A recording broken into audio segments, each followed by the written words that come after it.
Thank you for joining as we share information related to implementation and billing of the Chronic Care Management Code. I'm Becky Wiggins, and I'll be taking you through this information, including the definition and description of eligible billing and performing providers. We'll review the requirements for documentation and billing, and we'll wrap up today by reviewing reimbursement data as well as possible revenue generation. In January 1 of this year, Medicare, under the Physician Fee-for-Service, began to pay for non-face-to-face care coordination services for eligible Medicare beneficiaries. CMS followed the description of 99490 as provided under the CPT definition. The service requires a minimum of 20 minutes documented time by clinical staff who provide coordination for patients with 2 or more chronic conditions.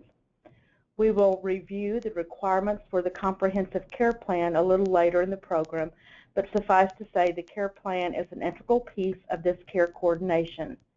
Eligible services associated with the care plan will include establishing, implementing, revising, or monitoring all or portion of the care plans during the staff time. Chronic care management codes may be billed under a physician or non-physician practitioner. It is important to note that only one practitioner may bill for the service during any given calendar month. An overview of the requirements are shown on slide 6. As I stated previously, the Medicare beneficiary must have 2 or more chronic conditions. To initiate care, the billing provider must furnish an annual wellness visit, an initial preventive physical exam, or a comprehensive E&M service. This must be provided prior to billing for any of these services. An agreement between the patient and the practice must be executed and stored in the patient medical record prior to the provision and billing of the service. We will lay out more details for the care plan required for each patient in just a few minutes. As stated in the definition, at least 20 minutes of time must be documented in the record per calendar month. One of the goals is to improve access for patients, thus the 24/7 requirement. In addition, the billing provider and staff rendering the care will assist with transition of care and coordinate care with other providers as necessary.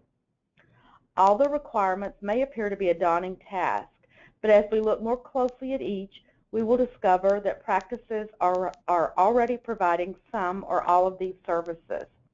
With a small change to workflow or additional documentation, you will improve patient satisfaction, and more importantly, you will provide the patient with a means to improve their health outcomes.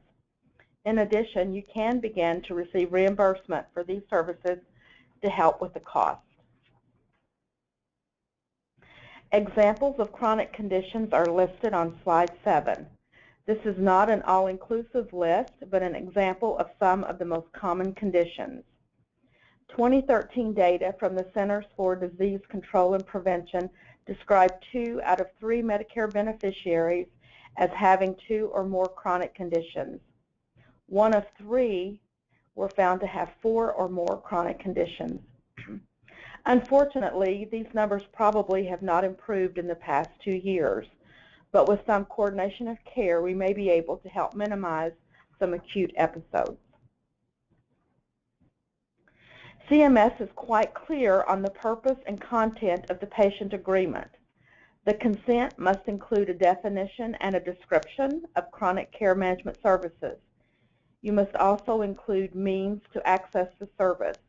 This may include names, phone numbers, patient portal information, or secure email addresses. Patients or their caregivers must have contact information. This is an essential piece as we work more closely with patients to coordinate the care with the intent to improve the overall quality of our services and the patient's health.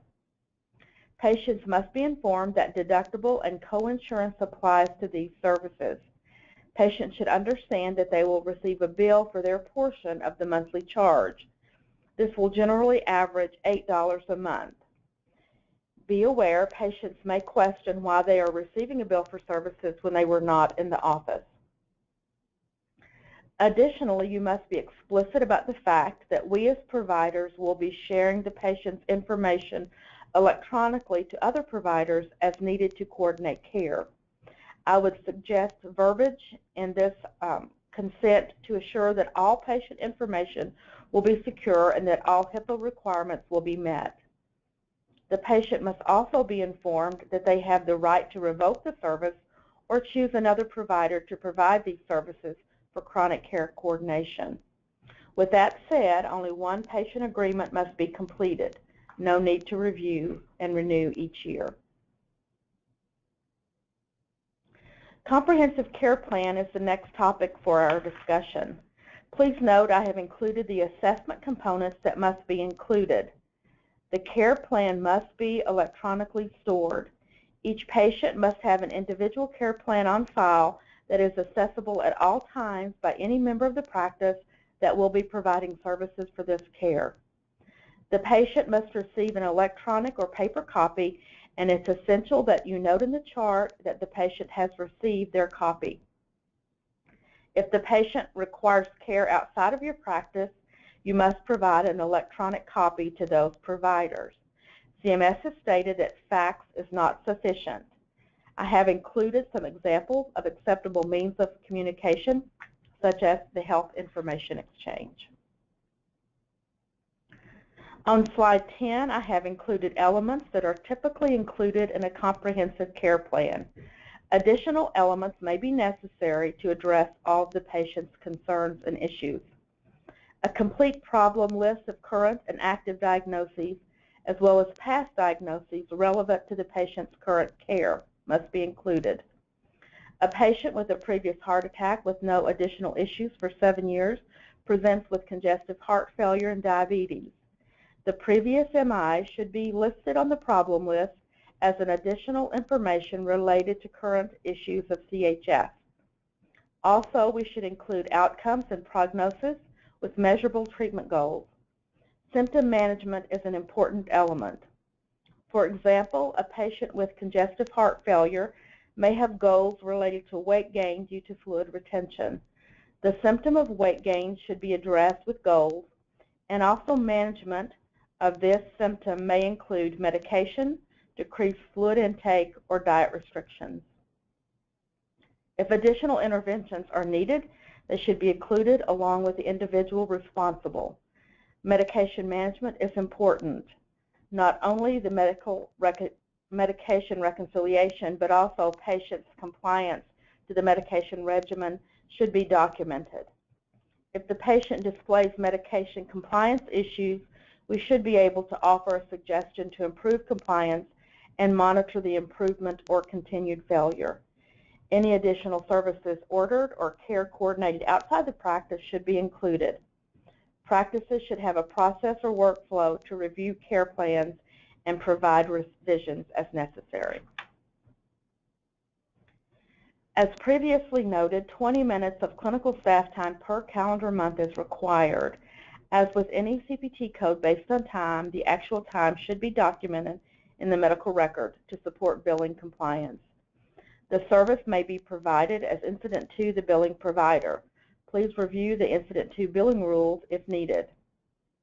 In 2015, CMS provided an exception to the incident to rule that permitted this service to be provided under general supervision rather than direct supervision.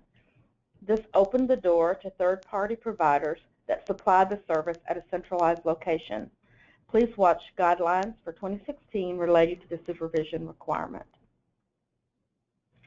As we discussed earlier, 24/7 access to care management services is required to address urgent chronic needs. Many practices already provide this service through their call coverage. Remember, the person answering the phone from your group must have electronic access to review the care plan. The team approach to chronic care coordination is essential to the success of the program. Patients and caregivers should have access to members of their team to enhance the communication opportunities. While transitional care management codes and chronic care management codes may not be billed during the same period, we are required to provide these services to our patients. If you are currently not utilizing the codes for transitional care management, this may be an additional opportunity for revenue production. Follow-up care after an ER visit or a hospital stay should be provided to the patients as needed. Coordination of care is also included in the scope of service. Any coordination with home or community-based providers are included with requirements related to communications. Again, not an all-inclusive list, but examples of this care might be home health or hospice services. Now to the IT requirements. For payment in calendar year 2015, providers may use electronic health record technology certified to either 2011 or 2014 certifications. You do not have to successfully comply with meaningful use to be eligible for payments. However, some of the same components are required with our medical record system. I have included a listing of elements that require documentation in the CCM certified system. In the resource section, I have included a website address for a Medicare Medical Learning Network publication that lists specifics related to the certified requirements. As listed on slide 15, CMS is specific regarding the elements to be supported by the certified system. They include structured recording of demographics, problems, medications, medication allergies, and a creation of clinical summary records. Many of the same elements for meaningful use in PQRS. We must electronically capture the care plan, make information available to practitioners within the practice whose time counts toward the time requirement, and share the care plan information with other practitioners and providers. The beneficiary's receipt of the care plan must also be documented in the certified technology. We have to format clinical summaries and transmit them electronically other than fax. Communications to and from home and community-based providers must be documented in the patient's record using the certified technology. And the patient's written consent must also be included in that record. Questions to consider for your current EHR vendor. Is it certified to 2011 or later standards? Does the system have the capability to capture a non-face-to-face encounter? Many systems need updates or revisions to capture these types of services. Can the elements of the care be captured in the system, and can the care plan itself be stored in the system and shared electronically? Can your system calculate time spent in a calendar month, or would this be a manual tracking process for you? It may seem like a small task, but processes, workflows, and efficiencies are much improved with system utilization. Does your system have a referral module? Are you using it efficiently to track the completed components of the referrals? Now to look at a few billing exceptions for year 2015. Chronic care management codes and transitional care management codes cannot be billed during the same service period as we stated earlier. While home health care and hospice care coordination is required under the CCM guidelines, these services may also not be billed during the same service period. Exceptions also apply for codes related to end-stage renal disease services. Additional restrictions may apply to practitioners participating in a CMS-sponsored model or demonstration program. Examples include the multi-payer advanced primary care practice or comprehensive primary care initiatives. Medicare would consider payment for CCM to be duplicative of payments to these models.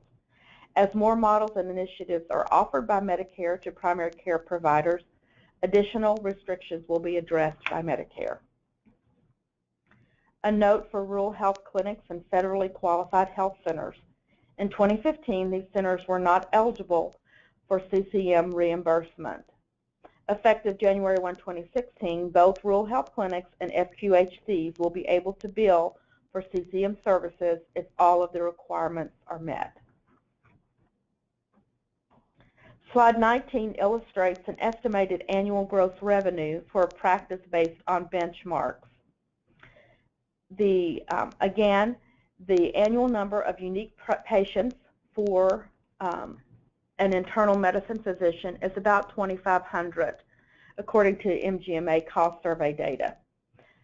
The percent of patients covered by Medicare generally is 31%. That would leave the annual number of Medicare patients for this particular internal medicine doctor at around 775. If we take the percentage provided to us that 66% of our Medicare patients have 2 or more chronic conditions, that would result in an average of approximately 500 patients eligible for CCM under this calculation. With a monthly payment of $40.39 per service, the estimated annual gross revenue would be about $200,000. This illustration assumes that the requirements for billing are met 10 of 12 months per year. In addition, this does not include any overhead or incremental costs that will be incurred to comply with these requirements.